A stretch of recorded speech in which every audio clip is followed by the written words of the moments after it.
Hey everyone, my name's Walter, and believe it or not, we're finally back to cover Reddit stuff again.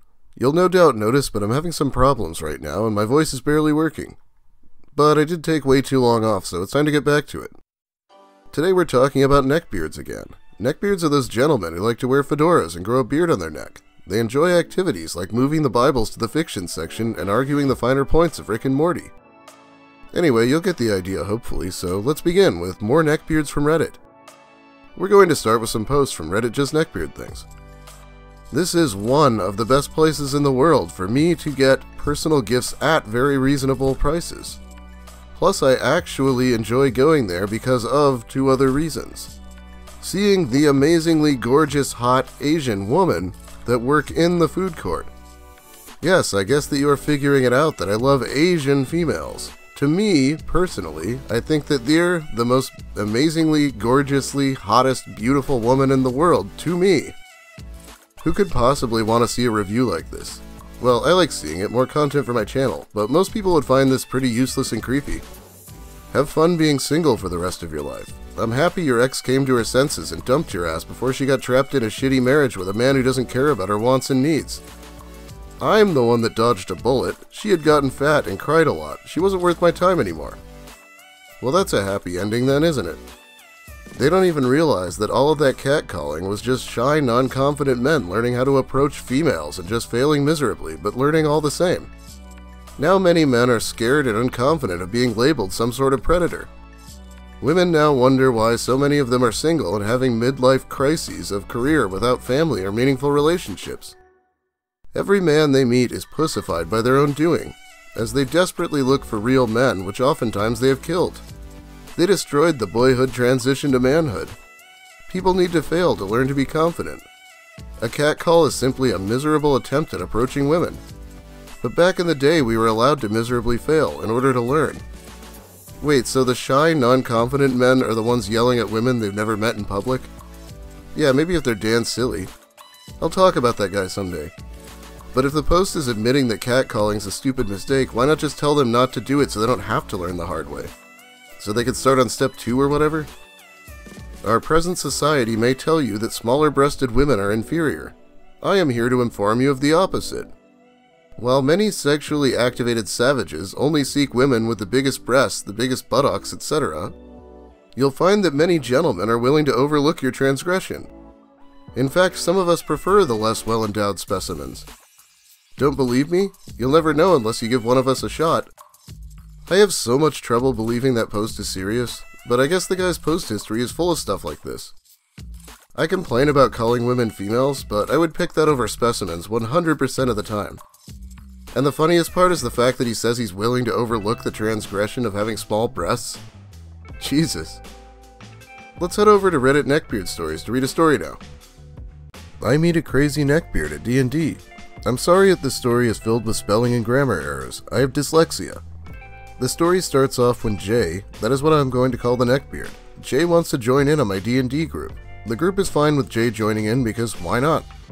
Jay is wearing a beat-up old red t-shirt with holes in it and saggy jeans that show off his gray boxers that also have holes in them. You could tell he had holes in his boxers. Definitely shouldn't have been able to notice that. He must have been like those guys from that magic tournament. He has short, greasy hair and a patchy beard. He smells like mildew and only has a few top teeth left. I'm not one to judge someone on their appearance, so I don't really care how he looks. I'm a bit annoyed with his smell, but it's whatever. He seems like a nice enough guy, if a little weird.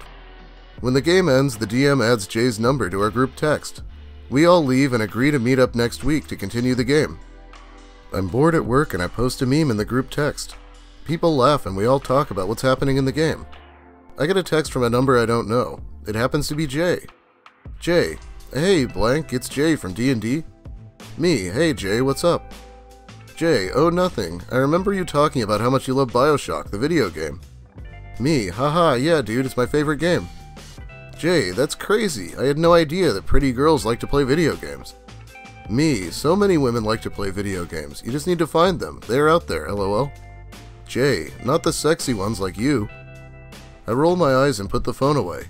Jay, being the loser he is, can't understand that lots of women have the same hobbies he does.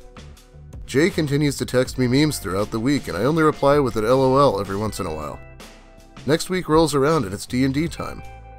The game goes poorly. Jay keeps telling others how to play their characters, and he argues with the DM over the rules of the game. The game ends and everyone leaves. I'm still packing up my stuff, and when I get up, I see Jay blocking the door. Jay, you know what, blank? Me, what, Jay? Jay, my ex-girlfriend made me get rid of all my nerdy stuff because she told me it was childish and unmanly. So you see, not all girls are like you. Me, sounds like you guys were just two different people. A lot of girls like nerdy things. Now excuse me, Jay, I need to get going. I squeeze by Jay and start my walk home. I only live a few miles away from the game store, so most days I just walk home. Anyways, I'm on my way home and I see Jay drive up next to me. He rolls down his window. Jay, hey, blank, do you want to ride home? Me, no Jay, I'm fine. I'll see you later. Oh no, he's being so obvious it's painful. I don't think she's mentioned that she's married yet, but she is, so it's even worse. I start walking faster, and then I hear Jay say out the window, "Not my problem." Jay ends up driving off, and I can see that he is pissed. The next couple of weeks go by, and every time we meet up to play D&D, Jay always makes it a point to let us know more about his life. Jay's pathetic life. All of his girlfriends cheated on him. I wonder why. Cheating is horrible, but I'm sure they were looking for a way out. How he beat up all the guys his girlfriends cheated on him with. How he only drinks soda and only eats fast food because he can't cook. How he's such a nice guy and only wants to make people laugh. How much he hates his job. How bad his PTSD is. He got PTSD from getting cheated on. How he never leaves his parents' house because he has no friends. How he's in so much debt. How much he likes porn and kinky sex. How he abuses pain pills. For the most part, the D&D group will ignore his bullshit. The only reason he's still around is because he's all buddy-buddy with the DM. Also because the DM likes to use him as a doormat for his trolling. Anyways, it's the middle of the week and I get a text from Jay. Jay, I wanna fuck you. Me, Jesus, Jay, what the fuck is wrong with you? I'm blocking you. Don't text me again. I block his number. The next day I get a text from a number I don't know. Jay, I wanna watch you and your husband fuck, then I want to join in. I know it's Jay, so I don't reply and block his number. I kid you not, but the next day I get a text from a new number. It's Jay again, and he sends me a long message about how he wants me to cheat on my husband. Also about how he knows me better than my husband does. I block the number and I don't hear from him again. Thank fucking God. The next week we don't meet up for D&D because of COVID. I decide to never go to that D&D group again.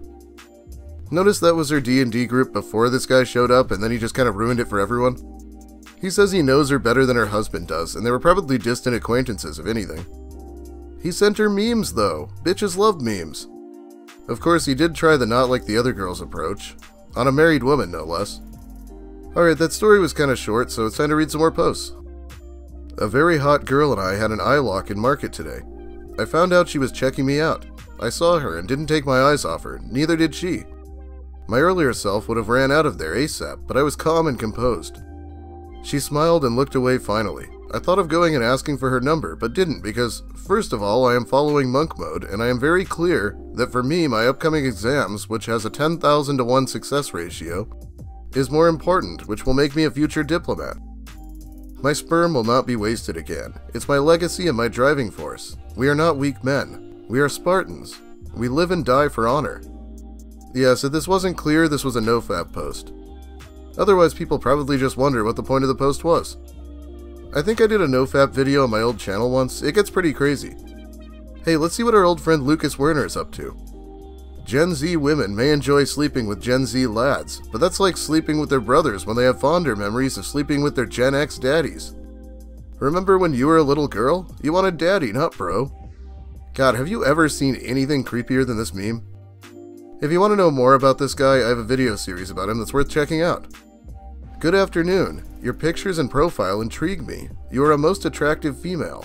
I'm divorced, BA degree, retired from my own business, presently reside alone in my own home, and am very active and energetic. I stand 6'3" tall and weigh 210 pounds. I pride myself on being a gentleman, and I view the proverbial glass as being half full. I would relish the opportunity of making your acquaintance. I hope to hear back from you very soon. I'm blank. From the comments, my glass is half full of puke after reading that shit. I like this guy with the drink till you want me shirt. I should probably get one of those, right? Because women's mental health issues aren't real like yours, just hysterical cries for attention, right? Yes, it is impossible for a female to experience anything even remotely resembling loneliness by any circumstance other than by her own choice. It takes a deliberate, sustained effort for a female to disregard the men expressing their interest in her. The problem is that females are only capable of noticing or being attracted to the top 20% of men. Females rationalize this by dismissing the unattractive men as shallow objectifiers only interested in sex, despite letting themselves get manipulated by the horny men way out of their league. While massive swaths of men are killing themselves, women will fixate instead on how most CEOs are men. God, you could still be lonely even when you're getting constant random messages from men. Notice he finally said women instead of females in that last sentence, and it looks way more natural than the rest of it. Man, I'm just tired of these fake-ass bitches with their motives and intentions. Every female just wants the clout, the Insta followers, the social media popularity. Can't tell who's hiding behind a fake mask and who isn't. Like, where are the real women at? For real, because I know there gotta be a few. Women on dating apps are liberal, far-left, gutless snowflakes who need their safe spaces away from logic and reason. Women's version of equality is that they get the authority of men, the privilege of women, and the accountability of children. A lot of the bullying, contempt, and hostility towards men from women nowadays thanks to a false feminism. Good to see so many women single and unmarried thanks to entitlement or hypergamy, or single with bastard children. Really shows their corrupt value system, lack of intelligence, and lack of respect. Reap what you sow. Lastly, Tinder doesn't have a 3.7 rating. It has been 5-starred by its own bots and made to be artificially popular, astroturfing at its finest. If you're wondering what hypergamy is, Dr. Butler lets us know in the comments. Hypergamy is when a 5 out of 10 roasty cunt fucks too many chads on the cock carousel instead of giving me, her max-celled looks match, the pussy I deserve. Really makes me want to rope. Yeah, so it's incel rhetoric.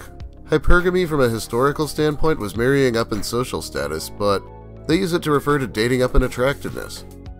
Anyway, it's about all the time I have for you today.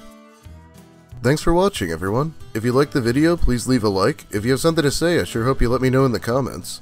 This video took 2 days. I'm feeling much better than I was yesterday, so no need for concern at this point. If you like the content and want more, consider subscribing so you can see all the videos I plan to put out. I'm usually a little more productive than this. Now it's finally time to shout out my awesome patrons who give me money to help with demonetization and such. I really appreciate it.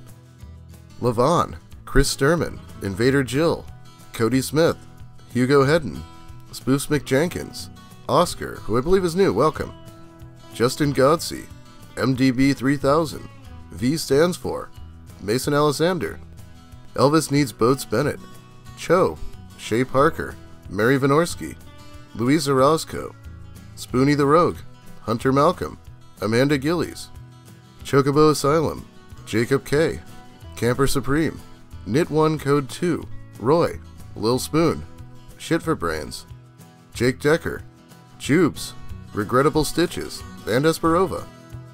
Thanks again, you helped me out a lot. That's one way to help me, but I appreciate the views as well, of course.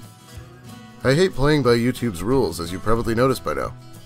I'll try to upload again very soon. Have a great day, everyone, and check this out. This is the new puppy. He's a good boy.